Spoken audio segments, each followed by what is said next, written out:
মৰমৰ ছাত্ৰ-ছাত্ৰীসকল, তোমালোকৰ যিটো চতুৰ্থ গোট পৰীক্ষা অৰ্থাৎ বছৰেকীয়া পৰীক্ষা, এই পৰীক্ষাৰ বাবে মই এখন কুৱেশ্যন পেপাৰ লৈ আহিছোঁ, যিখন তোমালোকৰ বাবে বহুতেই ইম্পৰ্টেণ্ট। বিষয় হৈছে অসমীয়া ক্লাছ 7ৰ কাৰণে। ছাত্ৰ-ছাত্ৰীসকল, যিকোনো পৰীক্ষা দিয়াৰ আগতে তোমালোকে প্ৰিভিয়াছ ইয়াৰ কুৱেশ্যন পেপাৰ হওক বা বেলেগ ডিষ্ট্ৰিক্টৰ কুৱেশ্যন পেপাৰ চোৱাটো ইম্পৰ্টেণ্ট। তেতিয়া তোমালোকে গম পাবা কেনেকুৱা প্ৰশ্ন আহে। এতিয়া আমি প্ৰশ্নখিনি আলোচনা কৰিম। তাৰ আগতে তোমালোক জনাব বিচাৰোঁ যে ছাত্ৰ-ছাত্ৰীসকল, আমাৰ এটা অনলাইন টিউশ্যন হৈ আছে, প্ৰত্যেক বছৰে হয়। এইবাৰো আমি আৰম্ভ কৰিছোঁ। গতিকে এডমিশ্যন হৈ আছে। কোনো ছাত্ৰ-ছাত্ৰীয়ে অনলাইন টিউশ্যন ল'ব বিচাৰে ল'ব পাৰিব। তোমালোকে ক্লাছ 8ৰ বছৰটো পঢ়িব পাৰিবা। তোমালোকে মাত্ৰ মাহিলী 99 টকাকৈ।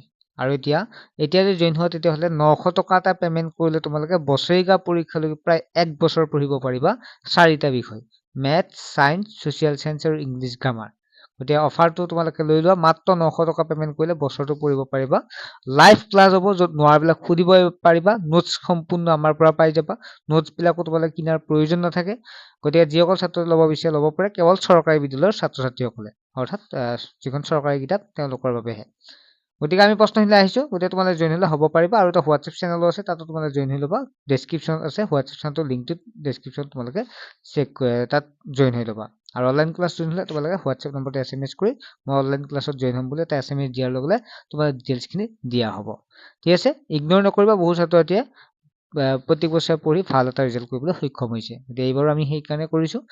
8, 9, 10 তোমালোক আটাইখিনিয়ে পাৰিবা। গড়গাঁও কবিতাতে প্ৰথম 8 শাৰী মুখস্থ লিখি কবিজনৰ নাম লিখা। তোমালোকে গড়গাঁও যিটো পাঠ আছে, এই গড়গাঁও কবিতাটি তোমালোকে 8 শাৰী মুখস্থ লিখি কি কৰিব দিছে?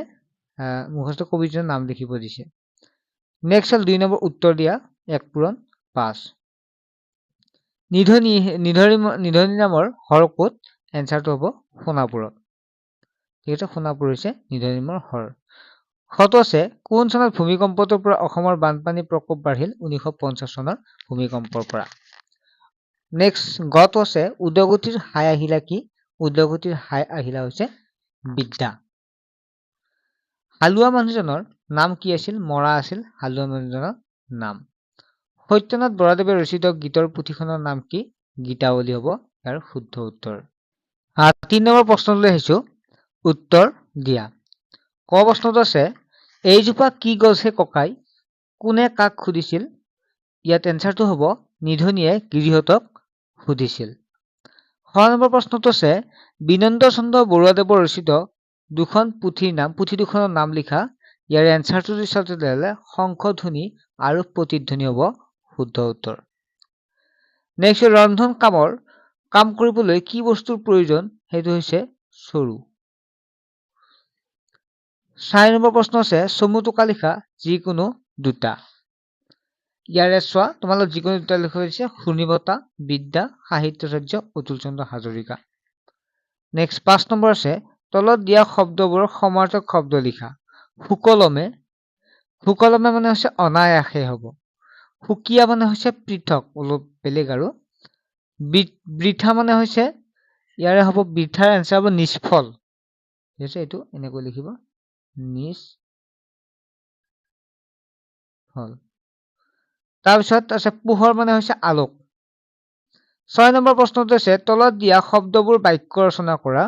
ডাল দৰিদ্ৰ, গম পাইছা যে তেওঁলোক ডাল দৰিদ্ৰ লোক, মানে যিবিলাক একদম পুৰা বহুত দৰিদ্ৰ আৰু তেনেকুৱা কথা।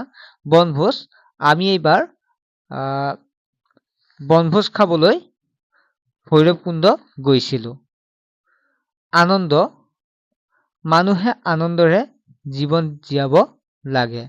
আন্ধাৰ, কাৰেণ্টটো যোৱাৰ পিছত ঘৰখন আন্ধাৰ হৈ পৰিছিল। এনেকুৱাকে বনাই লিখিলে হ'ল। মই যি কৈছো তেনেকুৱাই লিখিব লাগিবলৈ কোনো কথা নাই। নেক্সট হ'ল বিপৰীত অৰ্থ বুজোৱা শব্দ লিখা। ঠিক আছে? গতিকে ইয়াত চাওক, তেতিয়াহ'লে উদ্যোগতি মানে অধগতি হ'ব।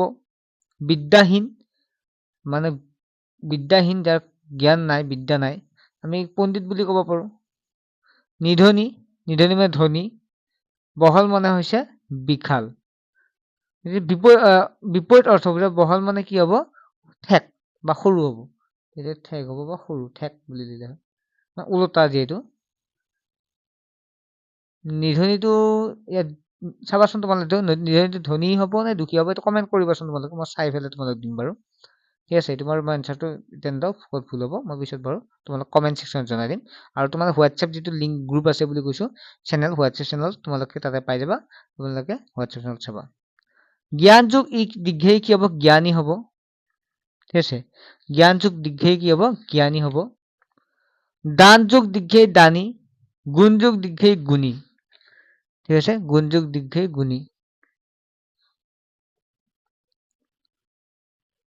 ঠিক আছে তাৰপিছত নেক্সট তলৰ বাক্যটো বাক্যকেইটাৰ অব্যয় পদ বিচাৰি কি অব্যয় হয় লিখা ফৰিদা হেৰা মনু তুমি কেনেকৈ যাবা এইটো হৈছে সম্বোধন বোধক অব্যয় সম্বোধন কৰা গৈছে যে এইটো কোৱা সম্বোধন বোধক অব্যয় বুলি কোৱা হয় মনু কৈছে বাছ বা ৰিক্সাৰে যাম বুলি ভাবিছো এইটো সময়সূচক সময়ৰ কথা কৈছে ফৰিদা পিছে মই এতিয়া নাযাওঁ দিয়া এইটো হৈছে বিয়োজক অব্যয় মনি কৈছে বাৰু হ'ব দিয়া এইটো হৈছে ভাৱবোধক অব্যয় তুমি বিদ্যালয়ত অসুস্থ হোৱাত দ্বিতীয় ঘণ্টাৰ পিছত ছুটি বিচাৰি অধ্যক্ষ পদক্ষেপে এখন আবেদন পত্ৰ লিখা এই আবেদনখন তোমালোক মই যিটো চেনেল কৈছো হোৱাটছএপ তাত মই ধুনীয়াকৈ লিখি দিম বা ইউটিউবতো দিম ইউটিউব চেনেলটো ছাবস্ক্ৰাইব কৰা তথাপিতো মই কৈ দিছো তোমালোকে লিখিবা প্ৰতি মাননীয় অধ্যক্ষ মহোদয় বিষয় অৰ্ধছুটি বিচাৰি আবেদন তাৰিখটো লিখিবা মহাশয় বিনীত নিবেদন এই যে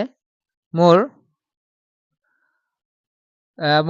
প্ৰথম পিৰিয়ডৰ পৰাই গাটো অসুস্থ হৈ আছে আৰু জ্বৰ হোৱা যেন লাগি আছে সেয়েহে মই ক্লাছত থাকি অশান্তি পাইছো গতিকে মহোদয়ক বিনম্ৰ অনুৰোধ জনাও যে মোক ঘৰলৈ যাব দ্বিতীয় ঘণ্টাৰ পিছত ঘৰলৈ যাবলৈ দি মোক সকাহ দিয়ে যেন এটি আপোনাৰ বাধ্যস্বত্ব বা ছাত্ৰী নামটো লিখিলে এইখিনি মই জাষ্ট চুলমুলকেহে কৈছো দেই ইয়াত ভালদৰে লিখিলে ভালদৰে লিখা যাব ঠিক আছে বাৰু তথাপিতো মই বুজাই দিছোঁ তোমালোকে আগত যদি পঢ়িছে মনত ৰ'ব আৰু যদি পঢ়া নাই তেতিয়াহ'লে মই নেক্সট এটা ভিডিঅ'ত তোমালোকক এখন ধুনীয়াকৈ দৰ্খাস্ত লিখিবৰ কাৰণে শিকাম ঠিক আছে নেক্সট ভিডিঅ'ত লগ পাম আৰু যদি অষ্টম শ্ৰেণীৰ পৰা ক্লাছ 8ৰ পৰা টিউশ্যন ল'ব বিচাৰে তোমালোকে ল'ব পাৰিবা আৰম্ভ হৈছে আৰু তোমালোকে কমেণ্টত জনাবা যে মই ক্লাছ কৰিম বা টিউশ্যন ল'ম ঠিক আছে লাইভ ক্লাছ হ'ব নোৱাৰাবিলাক সুধিব পাৰিবা এইটো জেড সুধিব পাৰিবা আৰু এক্সট্ৰাকে ক'ৰবাত গৈ টিউশ্যন লোৱাৰ কোনো প্ৰয়োজন নাথাকিব ঠিক আছে বাই